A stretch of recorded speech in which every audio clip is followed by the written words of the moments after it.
এদেরকে কখনো বিভ্রান্তি করতে পারবে না। এজন্য সময় থাকতে আল্লাহর ওলির কদম ধরেন, শয়তান আপনাকে ধোঁকা দিতে পারবে না। আল্লাহর ওলির কদম না ধরলে আপনি যদি মারা যান, আমার নবীজি বলেছেন ওই ব্যক্তির ইন্তেকালটা জাহেলিয়াতের যুগের ইন্তেকাল হলো। ঈমান নিয়ে কবরে যাইতে পারবে না, ঈমান নিয়ে কবরে যাইতে পারবে না, ঈমান নিয়ে কবরে যাইতে পারবে না যতক্ষণ পর্যন্ত না তিনি পীর ধরবে, মুর্শিদের কাছে ফানা হবে, আল্লাহর ওলির কদমে যায় বায়াত গ্রহণ না করবে। যারা আপনি নবীর বায়াত হাসিল করতে চায়, আমি আল্লাহর বায়াত হাসিল করতে চাই, তারা যারা আপনি নবীর বায়াত গ্রহণ করে, আপনি নবীর বায়াত আমি আল্লাহর বায়াত। সুবহানাল্লাহ। নবীর বায়াত কার বায়াত? এজন্য আমার কেবলা জান হুজুর দয়াল নবীজির নামের উপরে বায়াত করেছেন, লা ইলাহা ইল্লাল্লাহু মুহাম্মাদুর রাসূলুল্লাহ। আল্লাহ বলেছেন নবী গো আপনি নবীর বায়াত হলে বায়াতটা হবে কার? আল্লাহর। এজন্য নবীজির বায়াত হাসিল করতে হলে শাহ ওলিউল্লাহ মুহাদ্দিস দেহলভী রাহমাতুল্লাহ আলাইহি বলেন, বায়াত রাসূলুল্লাহ সাল্লাল্লাহু আলাইহি ওয়াসাল্লাম বিওয়াসিতাতি খুলাফা। যারা নবীর বায়াত হাসিল করতে চায়, যুগের একজন কামিল মুকাম্মেল আল্লাহর ওলির কদমে যারা বায়াত গ্রহণ করে, আল্লাহর ওলির কদমে বায়াত হলে ওই বায়াত নবীর বায়াত। আল্লাহু আকবার ওয়ালিল্লাহিল হামদু। বিসমিল্লাহির রহমানির রহিম।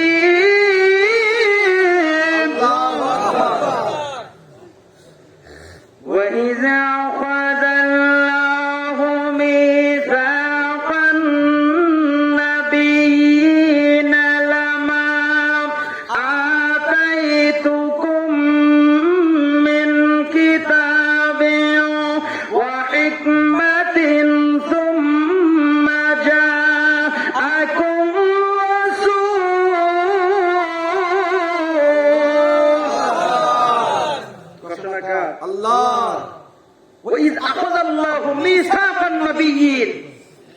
এই আয়াতের ব্যাখ্যা করতে গেলে তাফসীর নিয়ে অনেক সময়ের প্রয়োজন।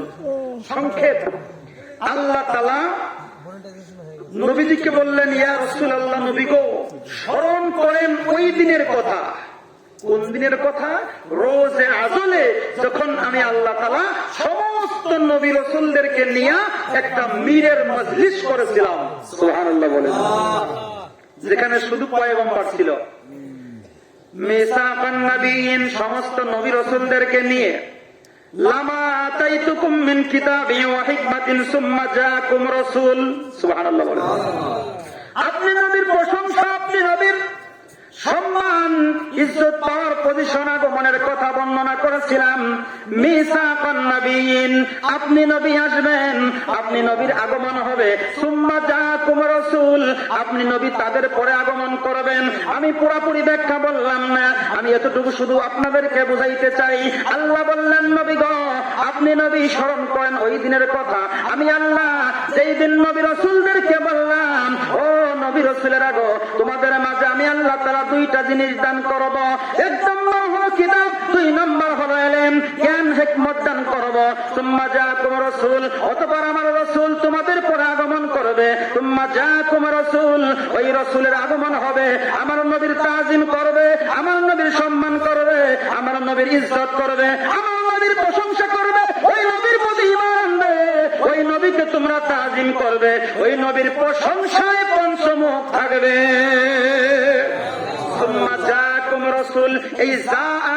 এই শব্দটার নাম হলো মিলাদ। সুবহানাল্লাহ। বলবেন কেমনে মিলাদ হয়? আচ্ছা, আমরা নামাজ পড়ি, নামাজের কথা কোরআনের মধ্যে আসেনি? নামাজের কথা আছে কিন্তু নামাজ নাই। নামাজ শব্দ কোরআনের মধ্যে নাই, কিন্তু নামাজ আপনি পড়েন, নামাজের বয়ান করেন, ফজিলত বর্ণনা করেন, নামাজ পড়েন, কিন্তু নামাজ কোরআনে নাই। রোজা রাখো, রোজার ফজিলত বর্ণনা করো, রোজা কিন্তু কোরআনে নাই। রোজার ব্যাপারে আল্লাহ কয় সিয়াম, ঠিক কিনা? আবার নামাজের ব্যাপারে আল্লাহ কয় সালাত। তদ্রূপ ভাবে অনেক মোল্লারা কয় পীর তো কোরআনে নাই। পীরের ব্যাপারে আমার আল্লাহ শব্দ হলো মুর্শিদ। কি শব্দ? পীর হলো ফারসি আর মুর্শিদ হলো আরবি। আল্লাহর ভাষা হলো আরবি, নবীর ভাষা আরবি। আমার আল্লাহ কোরআন নাজিল করলো, ভাষা হলো আরবি। এজন্য এই মধ্যে আরবি শব্দ ফারসি, বাংলা, ইংলিশ, উর্দু, অন্য কোন শব্দ কোরআনের মধ্যে যাইতে পারে না। আরবি শব্দ আল্লাহ ব্যবহার করলেন। পীরের ব্যাপার আল্লাহ কয় মুর্শিদ। তদ্রূপ ভাবে আমার নবীজির মিলাদ হবে, আমার নবীজির আগমন হবে। সুম্মা জাআকুম রাসূল, আমার নবীজির আগমন হবে। জাআকুম, আমার নবী এই আসা, আগমন করা, জন্মগ্রহণ করা, এই শব্দটার অর্থই হলো মিলাদ।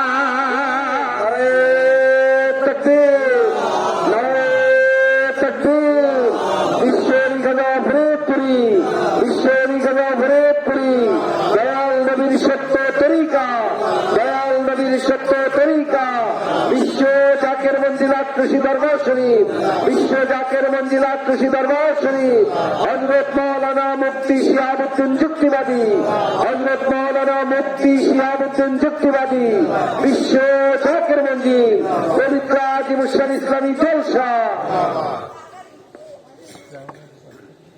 এই দলিল দিতে গেলে আরো রাত হয়ে যাবে, আমাদের দলিল শেষ হবে না ইনশাআল্লাহ।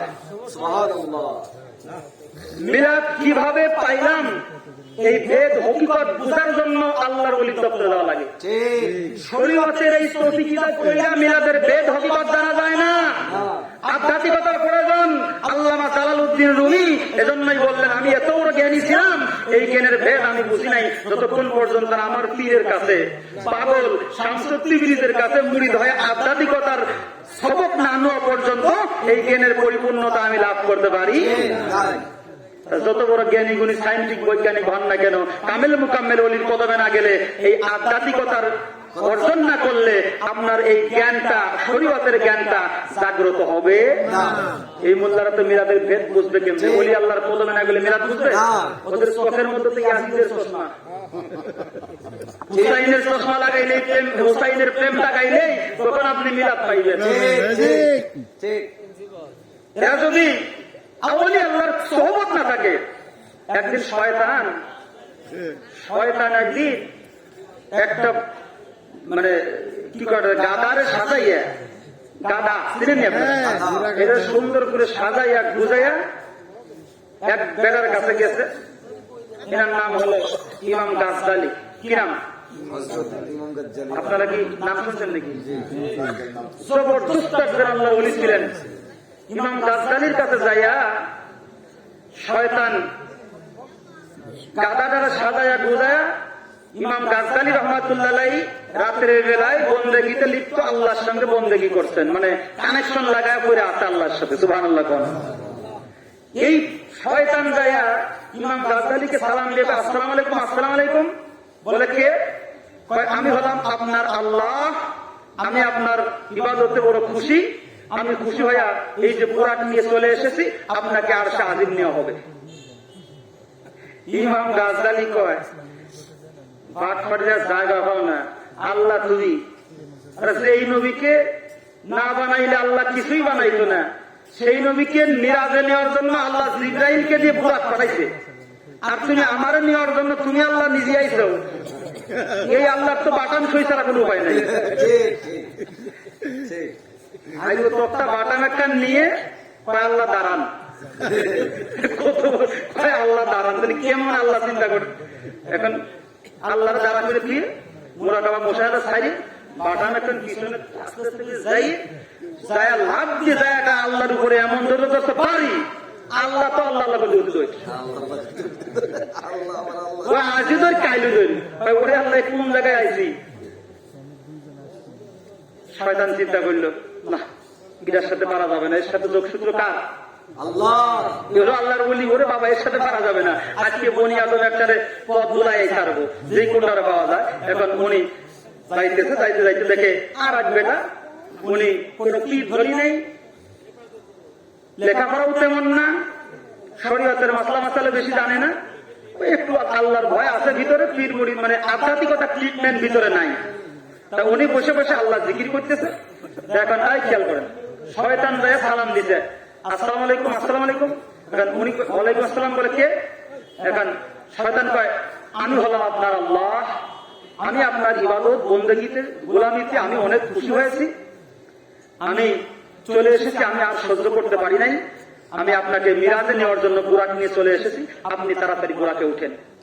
এখন এই বেড়ার সঙ্গে তো আর যোগসূত্র নাই, বেটা এত খুশি, ওরে আল্লাহ যাক তাহলে মানে আমার বন্দেগী কবুল হয়েছে। বেটা লাভ দিয়ে দাঁড়ায় গেছে, আল্লাহ কই বুরাক, ও যায় একটা লাভ দিয়ে বুরাকের উপরে যা উঠছে, আল্লাহ এবার চলেন। এখন আল্লাহ তো কেমন আল্লাহ আপনারা তো বুঝতেছেন। এইটারে লইয়া বুড়াকে সরাইয়া কয় বসেন, এই বুড়া ভালো জায়গায় দিয়ে যায় না, জোর জঙ্গল আগান বাগান বেয়াবদার বাঁশদার যত প্রকার কাষ্ট জায়গা আছে ওই জায়গায় দিয়ে টানিয়ে টুনে সিরিয়ে সিরিয়ে মানে দৌড় দিচ্ছে এমন ভাবে। এক সময় মনে করেন যে জামা পাঞ্জানি খুলে বাজি চুরি গেছে তার সাথে খানিকুল করে যায়, পাশের কোন সিটি বাজে লুঙ্গি খুলে গেছে। এখন মনে করেন যে এই রকম একটা অবস্থা, ভালো জায়গায় দিয়ে যাবে গাও মাউস খুলে তুলে অবস্থা খারাপ। এখন কয় আল্লাহ কি অবস্থা, এত বড় বিপদ, এত আল্লাহ পর্যন্ত যাইতে হলে অনেক বাধা বিক্ষোভ সহ্য করতে হবে। আপনি যখন আরশে হাজির চলে যাবেন তখন আর আপনার সমস্ত কষ্ট থাকবে না, সব অশান্তি দূর হয়ে যাবে। একটু বসেন। এখন উনি তো কাপড়ি মারি বসে আছে, মিরাজ যাওয়া লাগবে।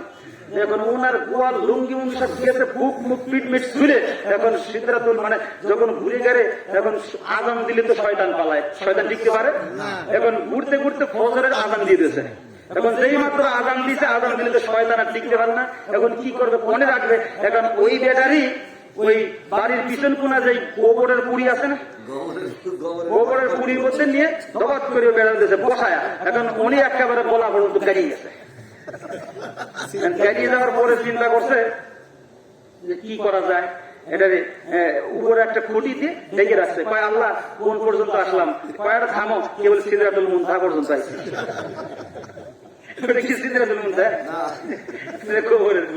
এখন সকালবেলা বিড়ি উঠে পায় ফিরে বাড়িওয়ালা আজকে দিয়ে আসে আসে না, বনে গেলে কেমন কি খুঁজতে খুঁজতে আর পায় না। এখন দেখা যায় গোবরের পুরীর মধ্যে মাথা ওতে বেরিয়ে গেছে, মাথা বন্ধ বাড়া রয়েছে, রেকমেন্ড করতেছে। তুমি হ্যাঁ কে আরো কথা বলছি, আমি সিদ্ধাতুল মুনতাহা বাড়িওয়ালাকে দূর, তুমি সিদ্ধাতুল মুনতাহা, তুমি তো গোবরাতুল মুনতাহা।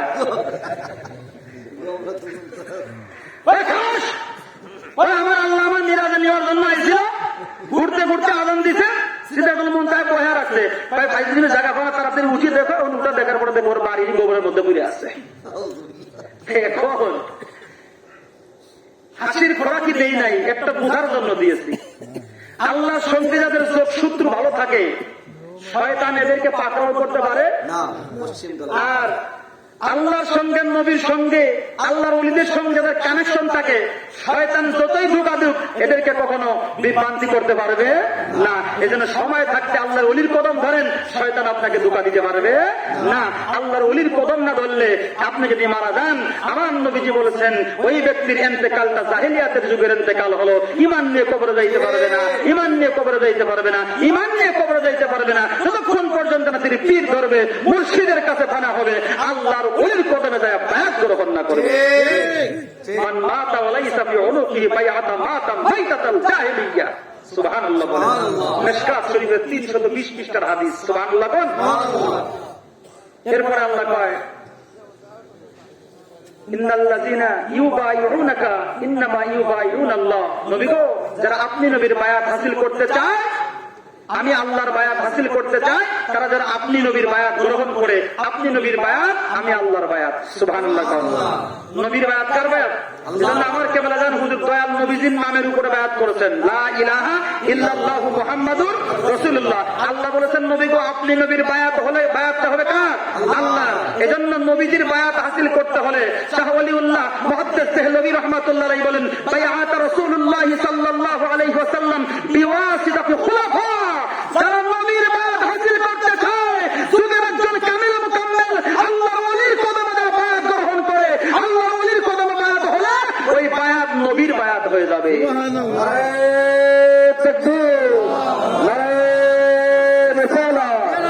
বিশ্বলী খাজা বাবার ভেদপুরি পবিত্র আদিবাসী ইসলামী জলসা, দয়াল নবীর সত্য তরিকা, হযরত মাওলানা মুফতি শিহাবুদ্দিন যুক্তিবাদী। উদয় হরে দয়াল বাবা হৃদয় মাজারে বলো, উদয় হরে দয়াল বাবা হৃদয় মাজার। এ পাক পাঞ্জা তুম সঙ্গে লইয়া, পাক পাঞ্জা সঙ্গে লইয়া দেখা দাও মরে, উদয় হরে দয়াল বাবা হৃদয় মাজারে।